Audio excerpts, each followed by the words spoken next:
Hi అండి, నమస్తే. అందరూ ఎలా ఉన్నారు ఫ్రెండ్స్? నేనైతే చాలా బాగున్నాను. మీ అందరూ కూడా బాగున్నారని, బాగుండాలని మనస్ఫూర్తిగా అనుకుంటున్నానండి. ఫ్రెండ్స్, ముందుగా నన్ను సపోర్ట్ చేస్తున్న ప్రతి ఒక్కరికి పేరు పేరున ధన్యవాదాలండి. చాలా బాగా సపోర్ట్ అయితే చేస్తున్నారు.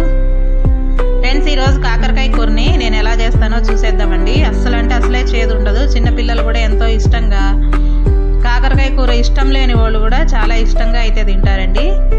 నిజంగా చాలా బాగుంటుంది. నేను మా ఇంటి పక్కన పంజాబీ ఆవిడ ఉంటే వాళ్ళ దగ్గర నేర్చుకున్నానండి.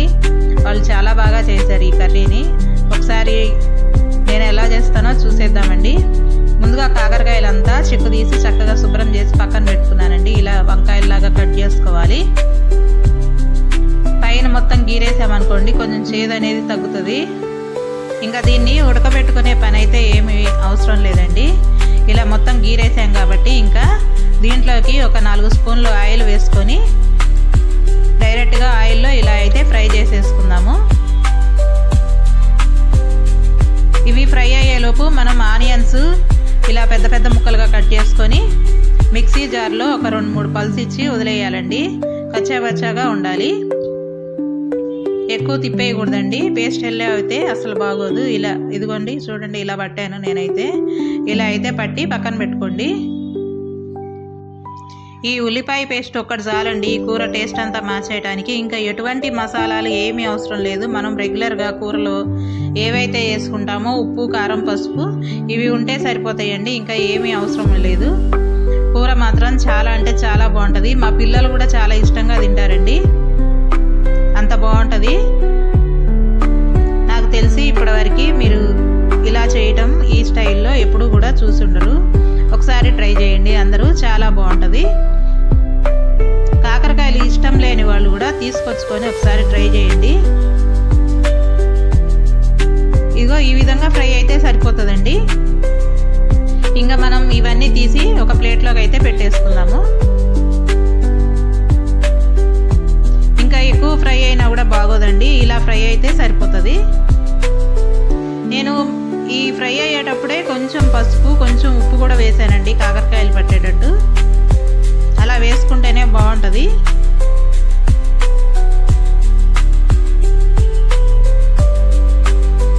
ఇగోండి ఇవన్నీ తీసి ఒక ప్లేట్లో అయితే పెట్టుకున్నాను. ఇంకా మనకి కాకరకాయలు ఫ్రై చేసిన ఆయిల్ ఉంది కదండి, ఇదైతే సరిపోతుందండి కర్రీలోకి. దీంట్లోనే మనం పోపు పెట్టేసుకుందాము. చాలా ఈజీ అండి, టేస్టీ కూడా. ఒక్కసారి ట్రై చేసి చూసి మీరే చెప్తారు. నాకు కామెంట్ చేయండి ఎలా ఉంది అనేది. తప్పకుండా అందరికీ నచ్చిద్ది ఈ కూర అనేది.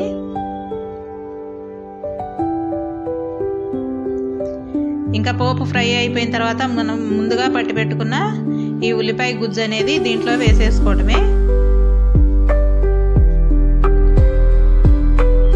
మీడియం ఫ్లేమ్లో పెట్టుకొని ఫ్రై చేసుకుంటే సరిపోతుందండి. ఇంకా దీంట్లోకి కొంచెం కరివేపాకు కూడా యాడ్ చేశాను.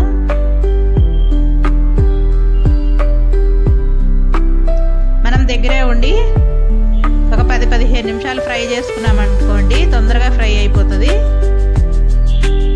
ఇంకా కూరలోకి సరిపడా కొంచెం పసుపు, ఉప్పు కూడా యాడ్ చేసేస్తున్నాను. ఇవి ముందే యాడ్ చేయడం వల్ల ఈ ఉల్లి గుజ్జు కూడా తొందరగా ఫ్రై అయిపోయిద్దండి.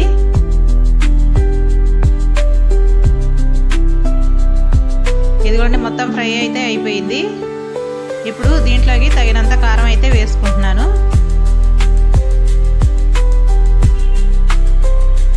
ఇది రోజు మనం కర్రీస్లో యాడ్ చేసే కారమేనండి. మనకు టేస్ట్గా తగినంత కారం వేసేసి ఇలా మొత్తం ఒకసారి తిప్పుకున్నానండి. ఇప్పుడు మనం ముందుగా ఫ్రై చేసి పెట్టుకున్న కాకరకాయలు దీంట్లో వేసేసుకోవటమే. ఈ కాకరకాయలు వేసుకున్నప్పుడు మనం ఈ కాకరకాయలని మధ్యలో కట్ చేసుకున్నాం కదండి, ఆ మధ్యలోకి ఈ కర్రీ అంతా వెళ్ళేటట్టు మనం ఈ స్పూన్ తోటి ఇలా మధ్యలోకి కర్రీనంతా లోపలికి వెళ్ళేటట్టు తిప్పుకుంటూ ఉంటే సరిపోయిద్దండి. ఇదిగోండి కూర అయితే రెడీ అయిపోయింది ఆల్మోస్ట్. ఇలా మనం స్టవ్ ఆఫ్ చేసే ముందు మన ఇంట్లో ఏదైనా ఊరగాయలు ఉంటాయి కదండి, ఇంట్లో పట్టి పెట్టుకున్నాయి, అంటే మామిడికాయ పచ్చడి, టమాటా పచ్చడి ఇలాంటివి ఏవైనా ఉంటాయి కదండి, ఆ ఊరగాయ పచ్చడిని 1 స్పూన్ వేసుకున్నాం అనుకోండి, ఈ కర్రీ టేస్ట్ అనేది రెట్టింపు అవుతుందండి. నేనైతే అల్లం పచ్చడి ఉంది నా దగ్గర, అదైతే యాడ్ చేస్తున్నాను. చాలా బాగుంటుందండి. 1 స్పూన్, పెద్ద స్పూన్ ఒకటి యాడ్ చేసుకుంటే చాలా బాగుంటుంది. ఇలా యాడ్ చేసుకొని మొత్తం కూర అంతా ఇలా కలపాలండి.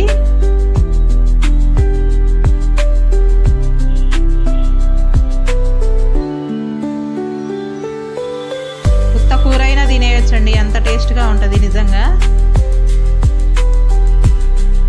ఇదిగోండి, ఇంకా కర్రీ అయితే అయిపోయినట్లే. ఇంకా స్టవ్ ఆఫ్ చేసేసుకోవడమే. చూడండి ఎంత కలర్ఫుల్గా ఉందో, అంతే టేస్ట్ కూడా ఉండిద్ది. ప్లీజ్ అందరూ ఒకసారి తప్పకుండా ట్రై చేయండి. ఇంతేనండి, మరో మంచి వీడియోతోటి మీ ముందుకైతే వస్తాను. అంతవరకు ఉంటానండి.